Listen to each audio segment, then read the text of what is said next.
turn off the mains electrical supply before starting work. Remove and disconnect the existing light switch.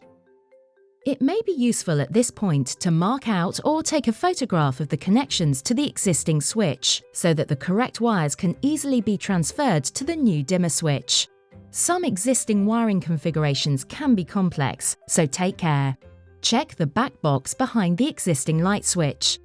A minimum depth of 35 mm is recommended.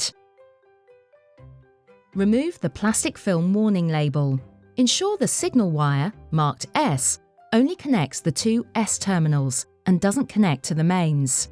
Remove the dimmer switch faceplate by inserting a flathead screwdriver into the bottom slot and lifting it away from the unit. Connect the wiring to the two-way dimmer switch and the standard Lightwave RF dimmer, carefully following the diagrams in the instruction manual.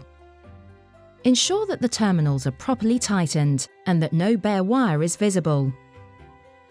Remember, the two-way dimmer doesn't require a mains neutral wire to be connected. It only requires live in, switched live out, and a signal connection. Any earth wires present must be attached either to the earth terminal, located in the back box, or capped with a strip connector. The dimmer switch is double insulated, so doesn't need to be earthed directly.